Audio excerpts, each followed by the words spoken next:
எனக்கு சர்ப்ரைஸ் கொடுக்குறதா நினச்சிட்டு அவங்க 4 மணிக்கு வருவாங்கங்கிறதே என்கிட்ட சொல்லாமல் சர்ப்ரைஸாக வந்திருக்கோன்னு நினச்சிட்டு வந்தாங்க.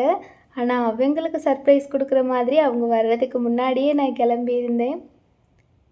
சில நாள் இப்படி தான் கிளம்பியிருப்பேன், எங்கேயாவது கோயிலுக்கு போகலாம், எங்கேயாவது வெளியில் போகலாம், ஊருக்கு போகலான்னு சொல்லி கிளம்பியிருப்பேன். ஆனால் 4 மணிக்கு நான் வரல மகாமா, 8 மணிக்கு தான் வருவேன் மகாமா அப்படின்னு சொல்லிடுவாங்க.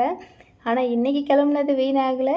கரெக்டாக அவங்களும் வந்துட்டாங்க. எனக்கு ஒரே ஹாப்பி ஆயிடுச்சு. 4 மணிக்கு நான் நினச்ச மாதிரியே அவங்களும் வந்துட்டாங்க. வந்த உடனே எங்கே கிளம்புறோன்னா ஆடி ஆஃபர் பார்க்க தான் போகலாம் அப்படின்னு சொல்லிட்டு வருஷம் இந்த ஆடி ஆஃபர் போட்டிருக்கப்பெல்லாம் போய் ட்ரெஸ் எல்லாம் எப்படி இருக்குது, பழனியில் மந்திரி சில்க்ஸு பார்வதியிலலாம் எப்படி இருக்குது ட்ரெஸ் அப்படின்னு சொல்லி பார்த்துட்டு வரலாம். நல்லா என்னென்ன ஆஃபர் போட்டிருக்காங்க, ட்ரெஸ் எல்லாம் நல்லா இருக்கா அதெல்லாம் பார்த்துட்டு வரலான்னு சொல்லி கிளம்புவோம். ட்ரெஸ் எல்லாம் எடுக்க மாட்டோம், நல்லா இருக்குதான்னு சொல்லி பார்த்துட்டு வரலான்னு தான் போவோம். அதில் ஒரு சந்தோஷம். இந்த வருஷமும் அது மாதிரி ஆஃபர்லாம் போட்டிருக்காங்களா, எப்படி இருக்குது என்னென்னு பார்த்துட்டு வரலான்னு போகலான்னு சொல்லி தான் கிளம்பியிருந்தேன். சரி, போகிறதுக்கு முன்னாடி சந்தைக்கு, நம்ம ஊரில் இன்றைக்கி சந்தை அப்படிங்கிறதுனால இன்றைக்கி சந்தைக்கு போயிட்டோன்னா பிரச்சனை இல்லை. இல்லைன்னா நாளைக்கோ இல்லை சனிக்கிழமையோ சந்தைக்கு போக வேண்டியது இருக்குது. இன்றைக்கி நம்ம ஊரில் பக்கத்தில் தானே அது கிளம்பி இருக்கும். எவ்வளோ நேரம் ஆகும், ஒரு மணி நேரம் தானே ஆகும். போய் வாங்கி வச்சுட்டு அதுக்கப்புறம் போகலாம் அப்படின்னு சொல்லிட்டு சந்தைக்கு போய் காய்களாம் வாங்கி வச்சுட்டு வீட்டுக்கு வந்ததுக்கப்புறம் எங்களுக்கு மனசு மாறிடுச்சு. இன்னொரு நாளைக்கு போகலாமா அப்படிங்கிற மாதிரி ஆயிடுச்சு.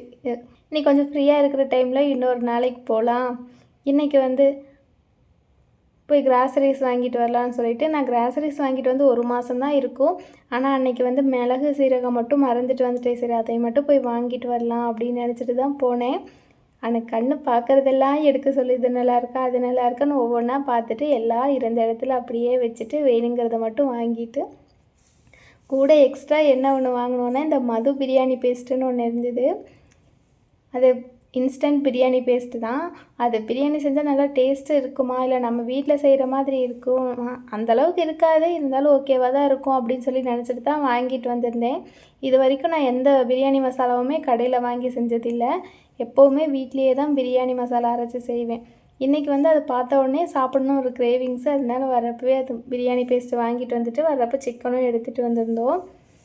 பிரியாணியோட டேஸ்ட்டு அவ்வளோ சூப்பராக இருந்தது. யாராவது டக்குன்னு கெஸ்ட்டெல்லாம் வர்ற மாதிரி இருந்ததுன்னா